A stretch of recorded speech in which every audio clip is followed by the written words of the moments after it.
L'histoire que je vais vous partager est quelque chose qui m'est arrivé, qui je pensais digne d'être partagé. Mon but en partageant cette histoire avec vous, c'est de vous donner des preuves que la vie que nous vivons aujourd'hui est temporaire et que nous sommes des êtres spirituels vivant dans des corps humains. Il y a de cela 37 ans, je me suis réveillé au milieu de la nuit pour me rendre dans les toilettes. Alors que je m'y tenais, je suis passé de vie à trépas. J'ai senti ma tête s'emballer. Les ténèbres sont venues, et je suis décédé. Et au milieu de toutes ces choses, je suis tombé en me cognant la tête, et me suis mordu la langue. J'étais tombé en position fœtale, le long de la cuvette de WC. Et alors que je me suis trouvé moi-même, m'élevant au-dessus de mon corps, je regarde vers le bas. Et je me suis vu moi-même, mon corps allongé là, en position fœtale. Puis je regarde mes propres mains et je dis, « Mais c'est moi. » Ou, « C'est moi. » Je suis mort. Mon âme et mon esprit littéralement sont sortis de mon corps. Et mon corps qui était allongé là-bas, littéralement mort. Je n'avais plus de battement de cœur, ni aucun pouls. Et je regarde dans notre chambre, et je vois ma femme, qui s'était levée au milieu de la nuit. Elle était à genoux, et me secouait.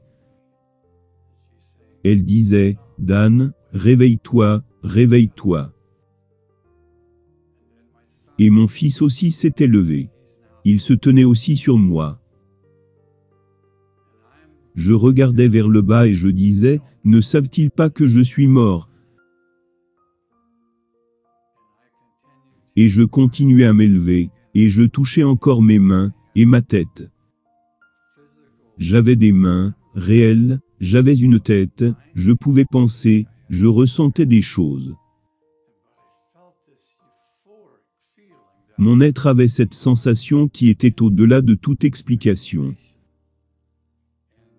Et je me sentais si bien.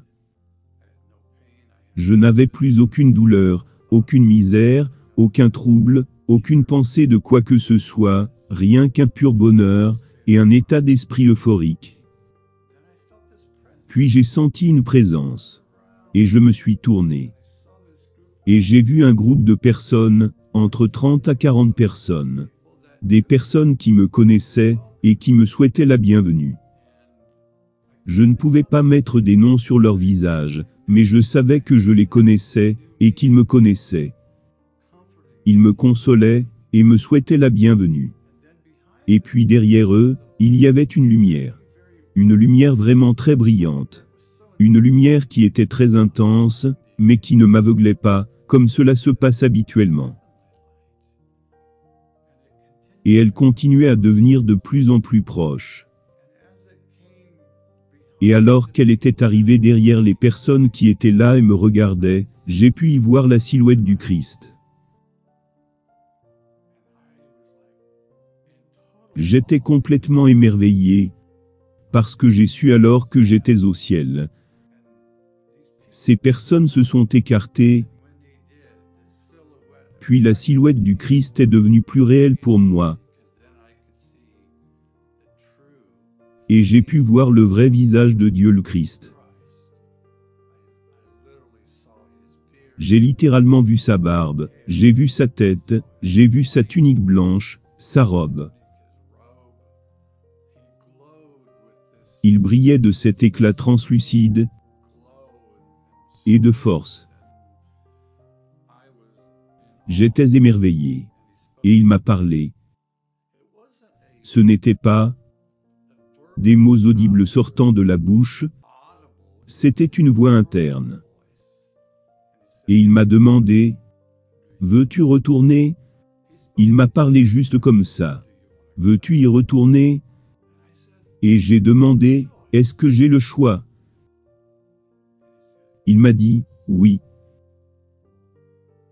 Et je me tourne et regarde vers le bas, et je vois ma femme, sur ses genoux, en train de me secouer. Et je me disais, je suis mort, mais elle ne sait pas que je suis mort. Je n'avais plus aucun attachement qui me fasse sentir le besoin de retourner vers elle. Et je pensais, qu'est-ce que je vais y faire? Je ne voulais pas revenir, j'étais très à l'aise. Je voulais rester. Puis cette voix encore du Christ qui me demande, veux-tu y retourner? Et à ce moment, j'ai su que je devais revenir. J'avais le choix, c'était la chose intéressante. Mais j'ai su que je devais revenir. Et quand j'ai dit oui, j'ai quitté cet endroit rapidement. Littéralement, j'ai senti mon être, comme être aspiré. Je suis reparti à travers ce tunnel. Cela a pris juste quelques secondes, et quand je me suis réveillé, j'ai vu ma femme se tenant au-dessus de moi. Elle continuait à me secouer et a dit, « Oh merci Seigneur, tu es vivant. J'ai vérifié ton pouls, tu n'avais plus de pouls. Je suis si contente que tu sois vivant. » J'ai dit, « Oh, je viens d'avoir l'expérience la plus merveilleuse. » Elle dit, « Je croyais que tu étais mort. » Et je dis, « Oui, je l'étais. Permets que je te partage cette expérience. » Et donc c'est cette expérience que je partage avec vous. Si vous vous posez des questions sur la vie et la mort. La mort est juste une renaissance sur une autre vie, comme vous l'avez vu aujourd'hui. Imaginez un bébé dans les entrailles de sa mère, dans le confort de sa mère. Et vous dites à ce bébé, tu vas sortir et aller dans ce monde, et tu vas naître. Tout ce qu'un nouveau-né doit expérimenter. Imaginez ce que le ciel est. C'est ce que j'ai vécu, et je suis content de l'avoir partagé avec vous. Le ciel est réel les gars, c'est vraiment réel. Que Dieu vous bénisse. Merci, au revoir.